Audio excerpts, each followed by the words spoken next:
Bon, du coup, on a fini une première partie de notre modélisation et je sais pas vous, mais là, pour moi, ça commence à être un peu inconfortable de ne travailler qu'en blanc. Donc, ça peut être pas mal de commencer à appliquer quelques textures à notre modèle à l'état actuel pour commencer à s'y repérer. On peut travailler en couleur par balise. Ce qui est un peu embêtant dans ce mode, c'est tout bête, hein, mais c'est que les guides qu'on crée, ils apparaissent de la couleur de la balise dans laquelle on est en train de dessiner. Donc on les voit pas très bien en fait. Du coup, je l'utilise un peu moins ce mode pour ça, quand je modélise. Donc du coup, ce que je vous propose, c'est qu'on mette quelques textures sur notre dessin. Juste en plus de la dernière fois, on avait vu, on peut appliquer des textures qui sont natives de SketchUp. Quand j'appuie sur le pot de peinture, il m'ouvre automatiquement la fenêtre matière et je peux choisir différentes matières. Mais vous avez dû voir que la quantité de matière proposée en natif dans SketchUp, elle est très limitée. Et c'est pas forcément des textures qui sont très belles.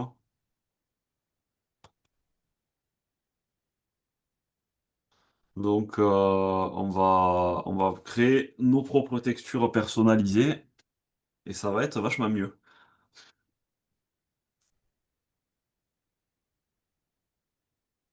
Donc vous pouvez récupérer, enfin je vais vous les envoyer là. Pour ceux qui sont en visio, vous pouvez récupérer les images pour créer les textures dans le Drive, dans le dossier SketchUp.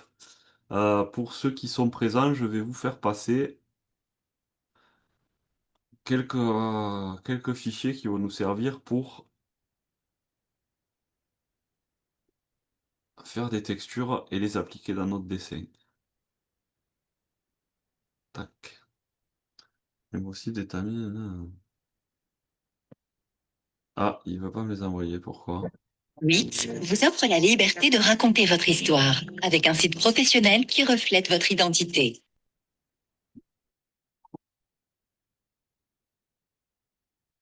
Bon, j'arrive pas à vous partager les textures, donc est-ce que vous pouvez les télécharger dans le... Ah oui, d'accord. Ouais, je sais pas pourquoi, j'ai un pare-feu qui m'empêche de vous les envoyer, là. Du coup, est-ce que vous avez la possibilité de les télécharger dans le Drive, les textures, s'il vous plaît? Je vais vous remettre le lien, si besoin.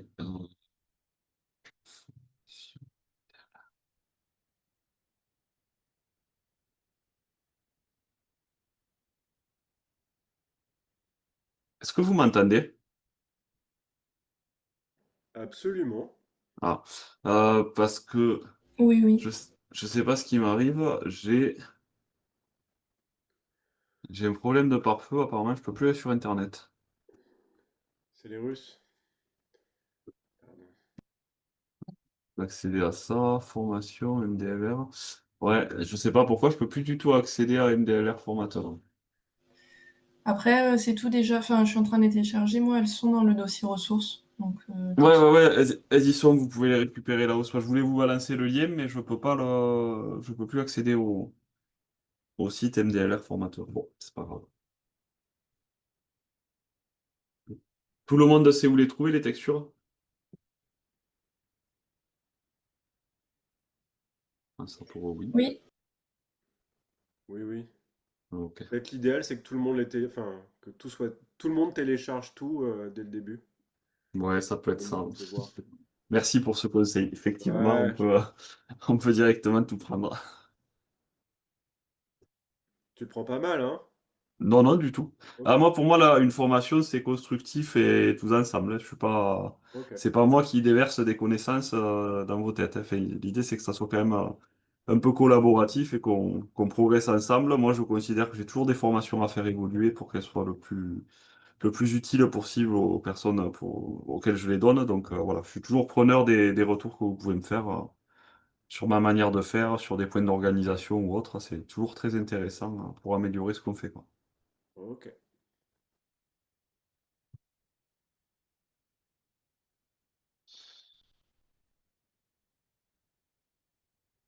Alors, pour créer une nouvelle matière. On va aller dans la fenêtre matière. On clique sur la petite maison ici. Et ce que je vous conseille à chaque fois que vous créez une nouvelle matière, c'est de sélectionner ce qu'on appelle la matière par défaut de SketchUp. Pour une raison toute simple, c'est que si vous créez une matière à partir, par exemple, si je prenais une brique, je recrée une nouvelle matière, je vais récupérer les caractéristiques de cette matière dans la nouvelle matière que je vais créer. Donc on va toujours partir d'une matière vierge, par défaut. Ensuite, je vais cliquer sur le petit plus qui est ici, créer un nouveau matériau, et j'ai cette fenêtre qui s'ouvre.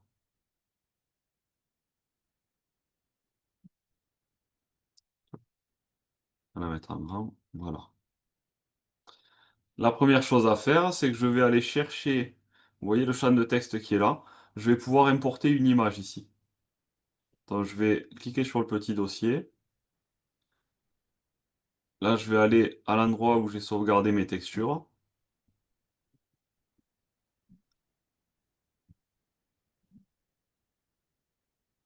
Et je vais prendre par exemple la texture brique creuse.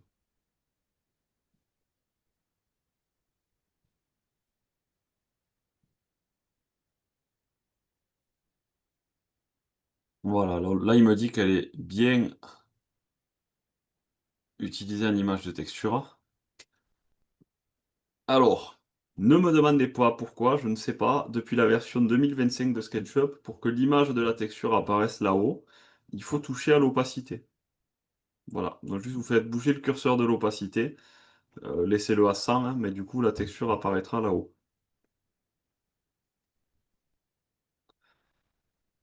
On va ensuite donner un nom à notre matière. Donc, texture, brique. Hop.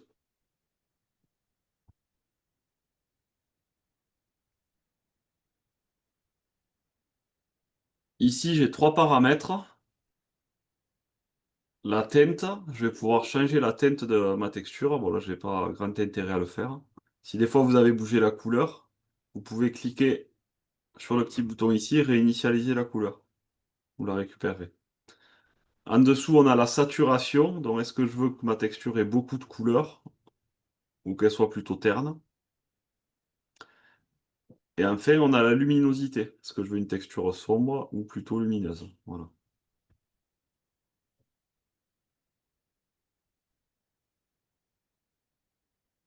Le dernier paramètre, là aussi on a un petit bug sur les dernières versions de SketchUp. On ne voit pas très bien ce qu'on tape. C'est la dimension de la texture. Et là, la dimension, elle va être assez importante dans une logique maquette numérique, parce que si vous dessinez des textures avec la bonne échelle, vous pouvez par exemple réaliser des calpinages pour du carrelage, vous voyez, pour du parquet. Si vous avez dessiné la bonne largeur de lame de parquet sur la texture, ben, vous pouvez déterminer par exemple le nombre de lames qu'il va falloir dans une pièce. Donc ici, notre brique, c'est une brique qui fait 20 cm de haut. Et on va considérer qu'on a 1 cm de mortier entre chaque brique. Vous avez vu que les dimensions de la texture sont données en millimètres ici, hein. Donc du coup, il faut compter 21 cm pour chaque rang. Et ici, on a 1, 2, 3, 4, 5, 6 rangs. Donc on se retrouve avec une texture qui fait 1,26 m de haut. Donc 1260 mm.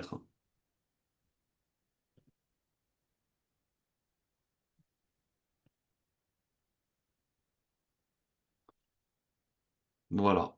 Donc là, on a fini de configurer notre texture. On peut valider avec OK.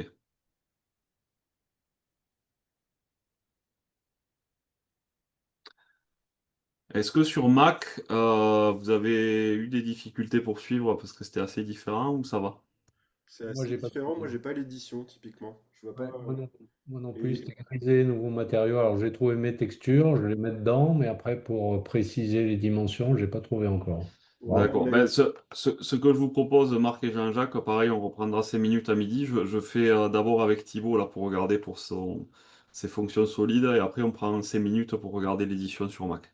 Ok, ça marche, merci beaucoup. Je pourrais pas, mais c'est pas grave. Marc, tu me diras où j'irai Ouais, chercher ça. Oui, ben tu auras le Replay. replay à Ouais, Jean-Jacques. merci. Donc là, ma texture est configurée, je peux l'appliquer. Dans SketchUp, j'ai deux manières d'appliquer une texture. Soit je clique sur un composant et ça applique la texture à tout le composant. Vous voyez? Soit je prends l'outil sélection, je fais un double clic sur le composant et je vais pouvoir appliquer la texture indépendamment sur chaque face du composant. D'accord? Donc là, pour le moment, on peut commencer par appliquer la texture à l'ensemble. Si tu as plusieurs textures, alors c'est plus facile, plus judicieux de faire comme ça. C'est-à-dire si j'ai plusieurs textures. Ah, si par exemple mon mur, j'avais eu le côté intérieur en brique et le côté extérieur en pierre, il Oui, aurait fallu voilà, que je vienne appliquer une deuxième texture au côté extérieur de mon mur. d'accord. Bon, c'est pas de la pierre, mais pour le principe, vous avez compris.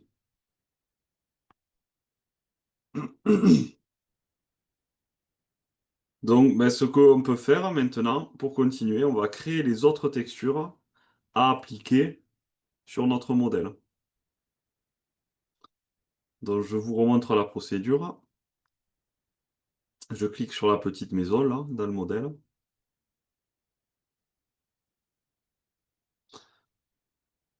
Je vais chercher la matière par défaut.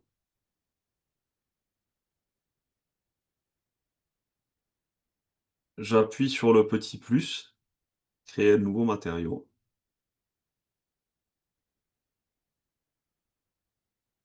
Je vais aller chercher l'image de la texture en cliquant sur le petit dossier ici.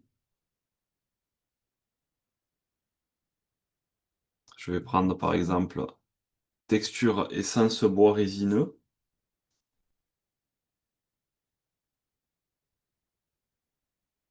Ouvrir. Je touche un petit coup à l'opacité pour avoir la texture qui apparaît.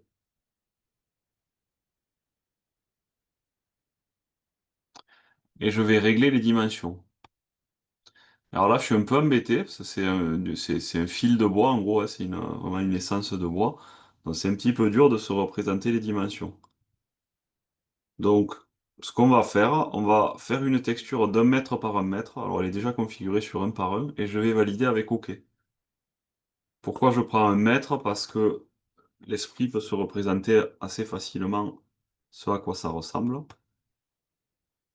Donc, je vais faire un carré de la même dimension, 1000 par 1000, et je vais venir appliquer ma texture dessus. Donc là, vous voyez, on voit que mon fil de bois, il est vraiment très très très petit. D'accord? Sur un carré d'un mètre. Donc ici, ma matière, je vais pouvoir la modifier en cliquant sur l'onglet Éditer. Voilà.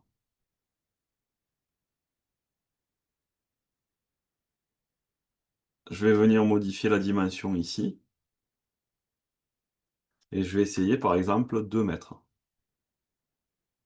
On voit encore que mon fil de bois il est très petit.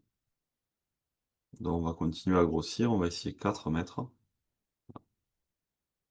4 mètres, je suis encore petit. Je pensais pas qu'elle était aussi grande. 8 mètres. Ah, 8 mètres, là je commence à être pas mal. Vous voyez? J'ai un fil de bois qui commence à être cohérent sur 1 mètre de dimension. Donc je vais la conserver comme ça.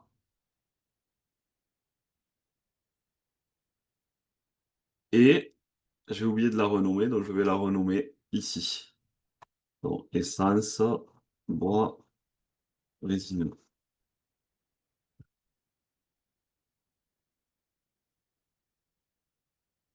Et cette texture, ben, je vais pouvoir l'appliquer sur mes pannes, ici par exemple.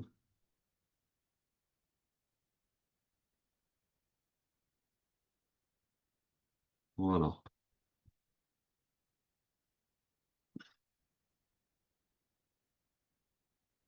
Et effectivement, on voit là la taille de la texture par rapport à la taille de la panne, elle est plutôt cohérente. On a un rendu visuel qui rend assez bien, d'accord? Ah, ça y est, j'ai trouvé. T'as trouvé Jean-Jacques comment éditer? Ouais. C'est bon. Super. C'est pas simple, mais ça va. Enfin, c'est pas simple quand on sait. Du coup, moi, j'ai pas vu, j'ai été déconnectée, j'avais plus de connexion. Pardon. Ah, mais ça. C'est quoi que t'as loupé, Angélique? Comment tu mettais ta texture, en fait? Comment je Par l'applique rapport au sur la beau. panne? Oui, Ah, ben là, j'ai juste pris le pot de peinture et j'ai fait un clic pour l'appliquer sur la panne. d'accord. Et tu avais changé quelque chose de particulier sur tes données? Le SLB, là, 50 et 80. Non, là, j'ai tout gardé dans l'état. Après, pareil, selon le rendu que vous voulez pour votre essence de bois, vous pouvez essayer d'éclaircir, de le griser. Voilà, n'hésitez pas à faire des essais. Et surtout qu'il y a toujours ce bouton réinitialiser la couleur qui vous ramènera la panne dans l'état donné. Est-ce qu'il y a des coupures sur le stream ou pas? Non, moi j'ai pas de coupure. D'accord. Bon, Apparemment. je continue à avoir un problème de pare-feu avec Zoom, donc j'ai peur que ça me fasse des coupures, mais apparemment non, c'est juste des avertissements.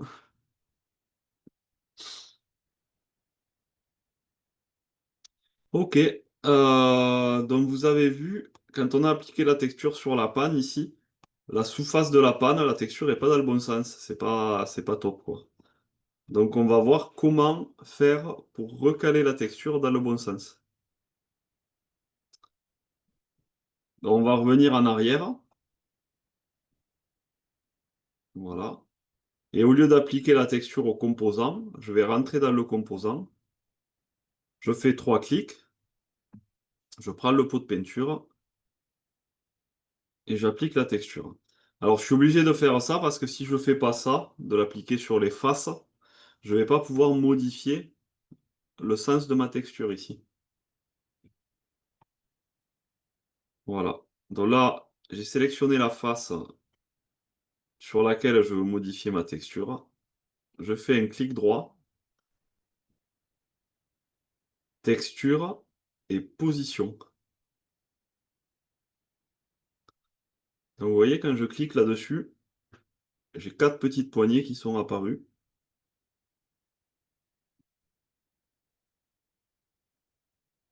Dans ces 4 poignées, il n'y en a que deux qu'on va utiliser, c'est la rouge et la verte. Sur la jaune et la bleue donnent des résultats qui sont très aléatoires, donc on ne va pas forcément les utiliser.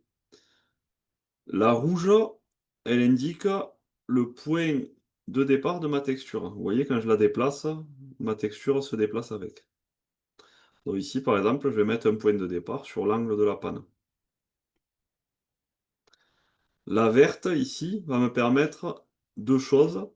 Là, je fais un cliquer-glisser. Soit je peux orienter ma texture. Hop. Si je tourne autour de la puce rouge, vous voyez. Soit je peux, en m'éloignant ou en me rapprochant de la puce rouge, je peux changer la dimension de ma texture. Donc ici, j'avais juste besoin de la tourner. Donc vous voyez, j'ai fait la rotation. Et là, ma panne a vachement plus l'air d'une panne que quand la texture était dans l'autre sens. D'accord.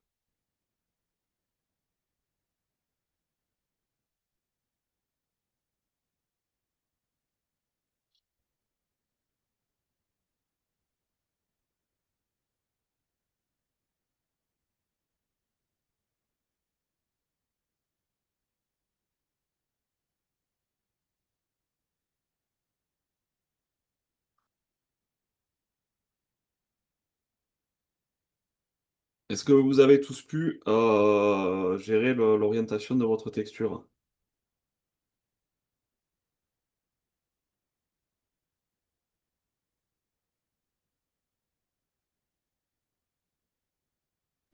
Oui,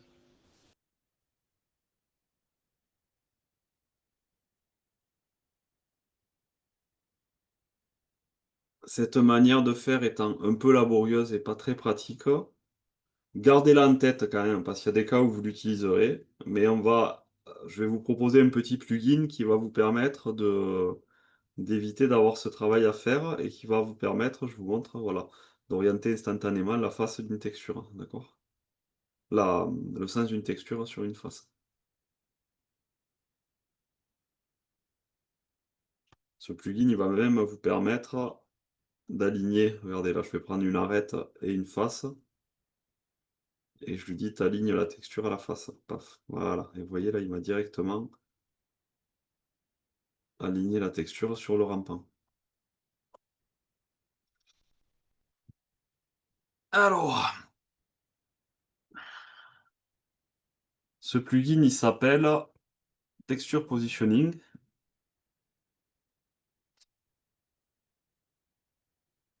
Et on va pouvoir aller le chercher dans l'Extension Warehouse.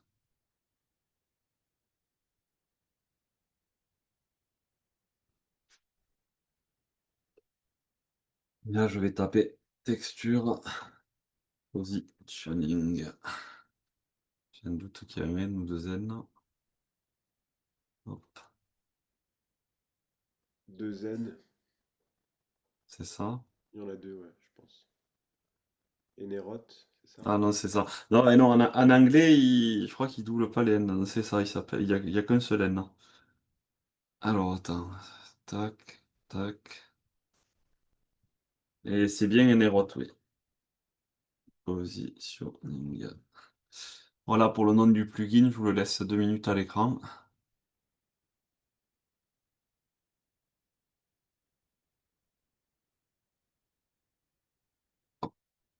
Effectivement, c'est celui-là. Et Nerod, c'est le nom de la programmeuse. On peut les remercier, ces gens, vous verrez, parce qu'il y a beaucoup de programmeurs qui s'amusent à créer gratuitement des petits plugins sur SketchUp. Et elle fait partie de ces gens. Elle en a créé plein qui sont très utiles et qu'elle met à disposition gratuitement sur le site d'Extension Warehouse.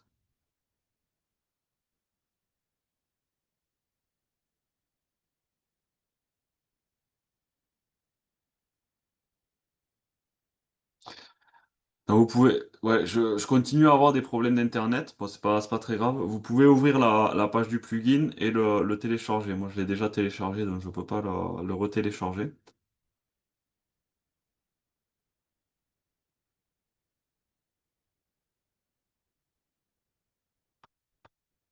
Et donc voilà, il apparaît en barre flottante, c'est lui.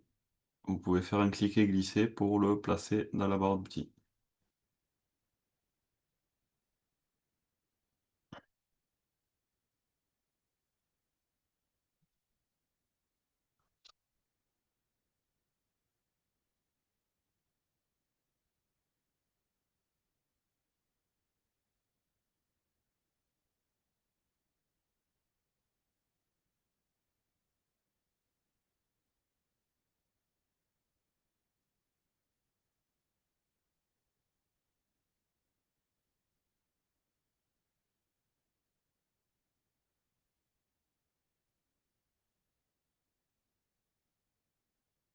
Donc ce que je vous propose pour l'utiliser, le plugin, on va essayer de mettre de la couleur sur les pannes suivantes. Alors, je vais sélectionner la balise, l'étiquette sans étiquette, de sorte à pouvoir masquer la toiture.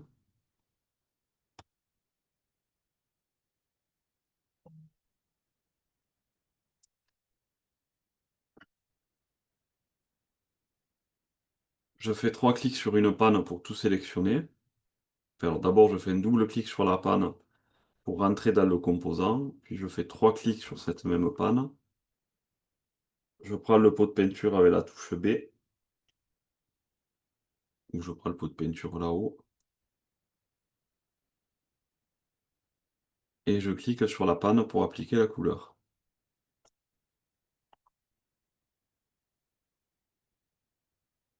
Vous voyez qu'ici on se retrouve avec le même problème d'orientation des textures.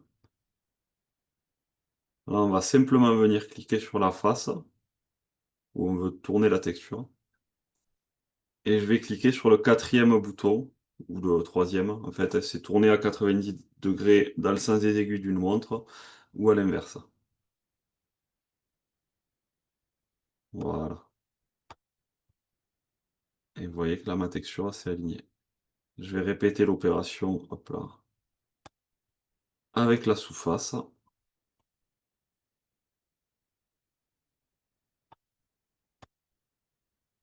Là, je sais pas trop pourquoi il a fallu que je clique 2 fois pour que l'opération se fasse, mais voilà. Ma panne, du coup, elle est colorisée convenablement.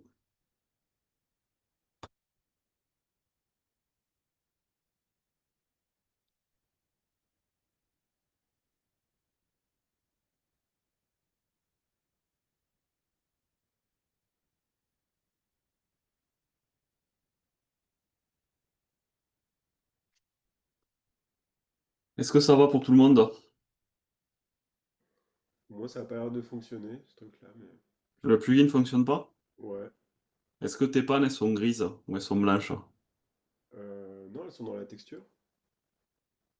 Mais avant que tu mettes de la texture, elles étaient blanches ou grises? Ah, bonne question. Euh, Est-ce que tu peux faire précédent pour voir? Elles sont blanches. Elles sont blanches. Par contre, tu as appliqué la texture sur la panne entière. Oui. Voilà. Quand on applique la texture à la panne entière, en fait, on ne peut pas modifier la texture. D'accord? C'est pour Ah, ça que je vous disais, si des fois on doit réorienter, il faut rentrer dans le composant, tout sélectionner avec 3 clics, et là j'applique ma texture. ok.